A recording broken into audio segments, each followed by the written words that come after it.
bought a chest tube before? Any patient med surg? And yes? What do we use a chest tube for? Huh? To drain? To drain what? Okay. Fluid. Okay, fluid, air, blood, sometimes pus. Okay. So sometimes when you see the chest tube is actually a little higher, what do you think we're draining? Air. That's right. So you know the location. Sometimes if it's higher, it's mostly air. And what do we call that? Pneumothorax. All right. Oh God, that's good. Okay. How about if it's below? If we actually have blood? Hemothorax. Okay.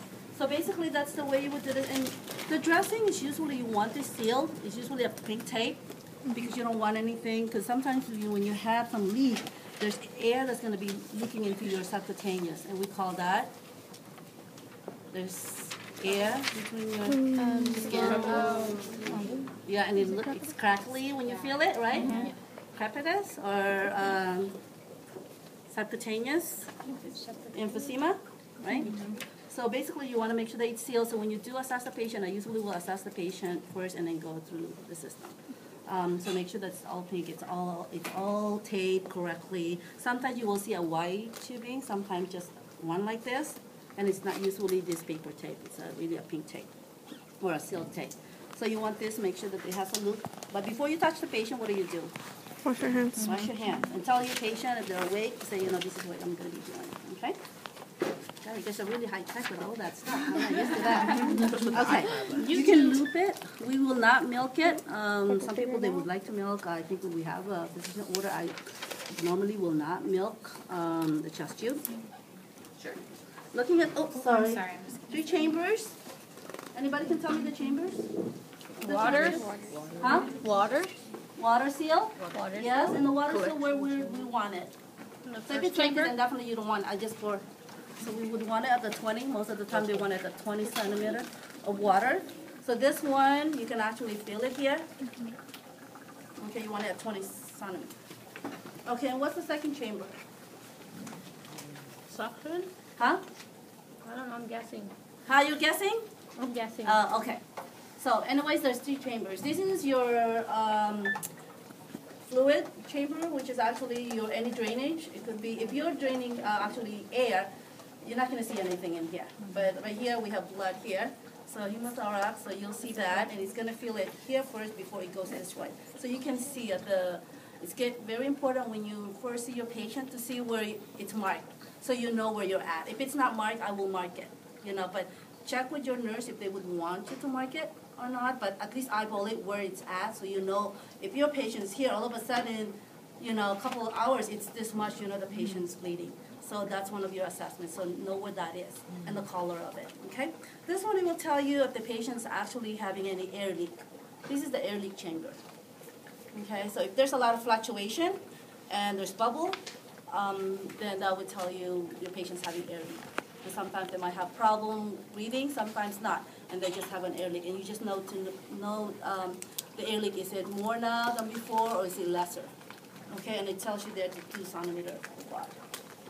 Okay, so that's basically, this is very important to put this, otherwise if you tip it, you don't know, you're going to have 3 chambers here that actually has fluid, which is not a good thing.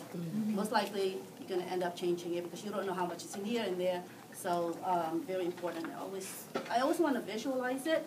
If it's here, definitely if it's on the left chest and then the door is there, it's going to be here, it's not going to be across. Okay, suction. Water seal, you don't really want it to bubble too much. That kind of bubbling is good. You don't really want to hit, that's not necessary to have that loud, especially at night, that's very loud. Just enough so that it bubbles a little bit. And that's your,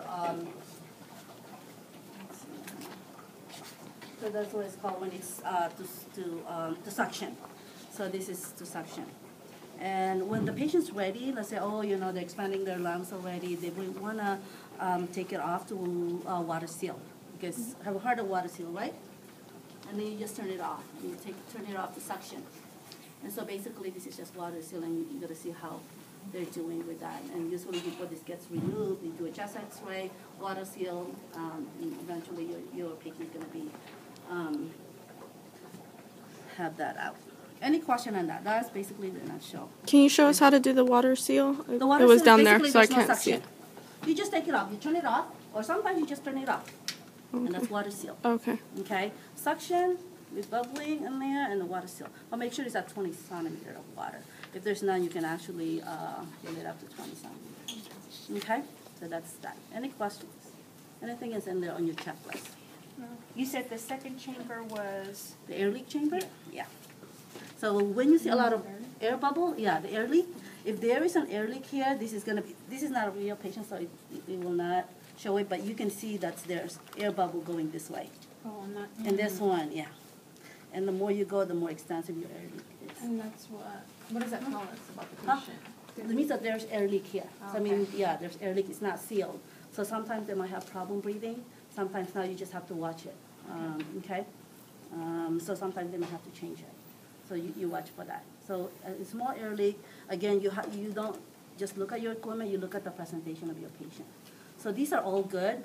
And I always say, med-surg nurses, they kind of know what's wrong with their patient without all of these gadgets. So I think they really can assess. So, I mean, use this, but you always want to check the patient. You say, oh, ultrasound is actually 78%. Let me back the patient. And you see it's only disconnected. So you connect it. So you really need to look at your patient. Do not go, this is just one tool to help you, to guide you, but you always have your physical assessment. Look at the patient, what's going on with the patient. Sometimes the pressure is 80 over 70, yet your art line, which I'm going to talk next, is probably positional. So you're not going to treat the patient. Don't treat the patient based on number. You always want to look at your trend. That's very important in nursing. You just don't treat one by blood pressure. Even in the clinical, those people who are in primary care, you're not going to do treat their hypertension because of that one blood pressure where they probably walk up the stairs and things like that. So you always want to look at your trend of your patient. So this is good. We have all of this technology, but they're just as good as how we utilize them. Because who still input the information is us. If we don't know what we're doing, it's not going to be any good. Okay, any question on that one?